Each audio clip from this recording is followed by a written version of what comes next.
Chief Minister Dr. Pramod Sawant has indicated the timeline for upcoming local body elections in Goa, addressing party workers during the visit of BJP National President Nitin Nabin.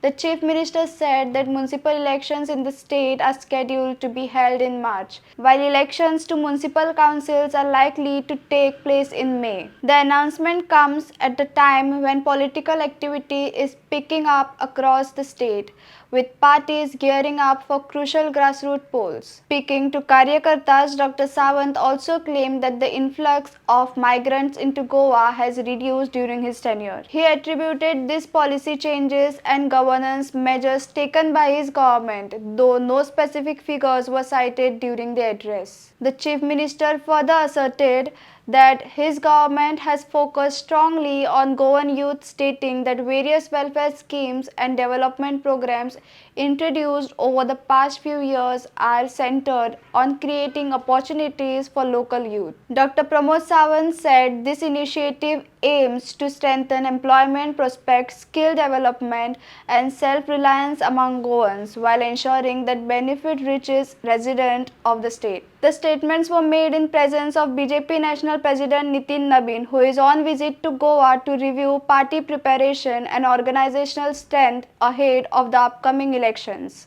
येता त्या म्युनिसिपालिटीचे elections आमका सीसीपीचे elections March महिन्यात केन्ना तरी आसतले. Municipality 11 म्युनिसिपालिटीचे elections येता त्या मे महिन्यातल्यान केन्ना तरी आसतले. आमी सगळ्या जाणांनी सज्ज रावपाक जाय. फोंड्यातले बाय इलेक्शन्स केन्ना तरी मार्चांतल्यान जातले आणि ह्याच संघटन शक्तीचेर आणि कार्यकर्त्याच्या बळाचेर आमी फोंड्याचे इलेक्शन जिखतले, म्युनिसिपालिटी जिखतले आणि सीसीपी जिखतले. हे परत एकदा कार्यकर्त्यांक हांव ठामपणे सांगता की सरकारात केल्ले काम आणि संघटन शक्ती या दोन्ही आधाराचेर आमी ह्यो सगळे इलेक्शन्स आतापर्यंत 2012 पासून ते 2026 पर्यंत भारतीय जनता पार्टीची घौडदौड पहिली सदानंद शेठ तानवडे हांच्या नेतृत्वाच्या सकयल आणि आता बाब दामू नाईक हांच्या नेतृत्वाच्या सकयल पुढे वचत आसा. तुम्ही जर काढून पळयशात जाल्यार आयज सगळ्यात व्हडल्यो ऑपॉर्च्युनिटीज जर कोणाक आसात जाल्यार ह्या देशांतल्या तरणाट्या खातीर आसा, ह्या राज्यांतल्या युवकांच्या खातीर आसा. काल तो करियर कॉन्क्लेव पळयतालो. मोर दॅन 5000 यूथ फ्रॉम पेडण्या पासून काणकोण पर्यंत करियर कॉन्क्लेवा खातीर उपस्थित आशिल्ले. आमच्या लेबर डिपार्टमेंटाच्या वतीन हो करियर कॉन्क्लेव अवेलेबल केल्लो.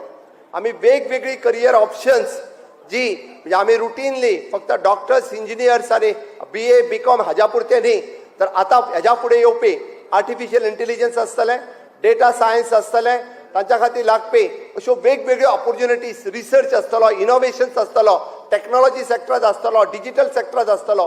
ह्यो ऑपॉर्च्युनिटीज तांकां गोंयांत अवेलेबल करून दिवपाचें काम आमच्या सरकारात केलां. एड्युकेशन सेक्टरांत जर तुमी पळयता आसत जाल्यार जायत्यो संधी आज आमकां गोंयांत अवेलेबल आसा. नॅशनल फॉरेन्सिक सायन्स कॉलेज पासून national water sports institute, NCPOR जे आमकां पोलार इन्स्टिट्यूट गोंयांत एस्टाब्लीश जालें, ICR इन्स्टिट्यूट गोंयांत एस्टाब्लीश जालें, IIT NIT सारकिले कॅम्पस गोंयांत एस्टाब्लीश जावपाक शकले. आणि ताच्याच बरोबर आमी जी मरीन युनिव्हर्सिटी, गणपत युनिव्हर्सिटी जी गोंयांत येता आणि हाज्या सारकिल्यो नवीन युनिव्हर्सिटीज ह्यो गोंयांतल्या तरणाट्यांक ही संद अवेलेबल करून दिवपा खातीर आमचें सरकार हे सदोदीत कार्यरत आसा. आणि इतकेच न्ही तर स्टार्टअप कॉन्क्लेव सारकिलो गोंयांत आयोजन करून स्टार्टअप पॉलिसीच्या अंतर्गत 10 लाख रुपयाची सबसिडी पर्यंत आयच्या तरणाट्याक दिवन एक स्टार्टअप इकोसिस्टम सुरू करपाचें काम आमच्या सरकारात केलां. आमी जे पळयता की ह्या सरकारात एव्हिएशन स्किल डेव्हलपमेंट सेंटर आसतलें, इलेक्ट्रॉनिक मॅन्युफॅक्चरिंग क्लस्टर एट तुवें आसतलो, थोड्याच दिसांनी जो सुरू जावपाचो आसा. अजून खूप मोठ्या प्रमाणात अश्यो संधी अवेलेबल करून दिवपा खातीर आमचें सरकार सदोरीत कार्यरत आसतलें.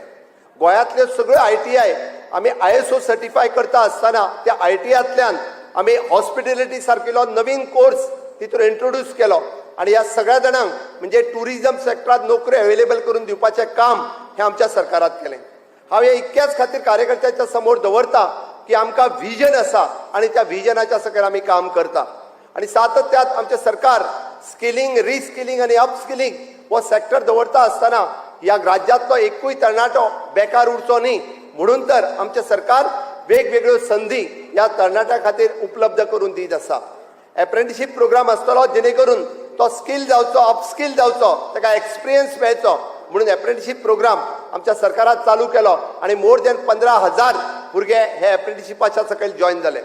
ह्या आयच्या तरणाट्या खातीर जो IIT NIT इंजिनियरींग डॉक्टर्स हाज्यो ऑपॉर्च्युनिटी आसतलोच, बट आमकां चिंता आसा जो आमचो भाव जो 10वी किंवा 12वी फेल जावन घरा उरता, एखादा आमची विधवा भयण जिकाय बी खंय तरी नोकरी मेळपाची आस्त आसा तिकाय मेळपाक जाय, तिजेय करियर जावपाक जाय, या सरकाराचो आमचो धोरण आसा. आणि म्हणून तर ह्युमन रिसोर्स कॉर्पोरेशनाच्या मार्फत आमी जायते पोस्ट वेगवेगळे हाऊसकीपिंग आसतले, सेक्युरिटी आसतले, LDC आसतले, ड्रायव्हर्स आसतले, ह्याय लोकांक अशा पद्दतीच्यो संद ह्यो अवेलेबल करून दिल्यो. हाज्या पयलीं हे नाशिल्लें. हाज्या पयलीं आमी पळयता की हे सगळे तांकां आमी स्किलिंग केले, तांकां आमी वेवस्थीत स्केल दिवपाक शकले, तांची जॉब परमनन्सी दिवपाक शकले. म्हणून हे भुरगे ह्या आज 8 ते 10 हजाराच्या पेक्षा चड भुरगे आमच्या ह्युमन रिसोर्स कॉर्पोरेशनात काम करतना आमी पळयता. हाज्या पयलीं हे सगळें काम करपा खातीर आमी म्हणटा जी मायग्रन्सी गोंयांत वाडत आसा, म्हणजे वेगवेगळ्या राज्यांतल्यान इवन दो नेपाळ आनी ह्या बॉर्डरी वयल्या देशांतल्यान सुद्दां लोक हांगासर हे काम करपाक येताले. बट फाटल्या 5 वर्साच्या कार्यकाळात आमी पळयता की गोंयांतले भुरगे, आमच्या गोंयांतले तरणाटे अशा पद्दतीच्या कामाची संद ही तांकां अवेलेबल करून दिल्ल्या कारणान ते स्टेबल जावपाक शकले. दुसरे वाटेंतल्यान हांगासर येवपी आमी म्हणटा की मायग्रंटाचो सुद्दां लोट आमी बंद करपाक शकले. आनी म्हणून तर आमी युवा शक्तीक एक वाव दिवपा खातीर CM स्कॉलरशीप पोर्टल आसतलो. गोंयांतलो खंयचोच तरणाटो म्हणजे पयशा खातीर तेजें शिक्षण उरचें न्ही, मनोहर पर्रीकर स्कॉलरशीप आसतले किंवा इंट्रस्ट फ्री लोन आसतलें किंवा CM स्कॉलरशीप पोर्टलाच्या अंतर्गत ताका वेगवेगळ्यो संदी आसतल्यो. आणि तेच करता आसतना SC आसतलो, ST आसतलो, OBC आसतलो किंवा तो इकॉनॉमिकल विकर सेक्शनांतलो लोक आसतलो, ताच्या खातीर अशा पद्दतीच्यो संद ह्यो आमी सदोदीत अवेलेबल करून दिल्या. माननीय अध्यक्ष जी,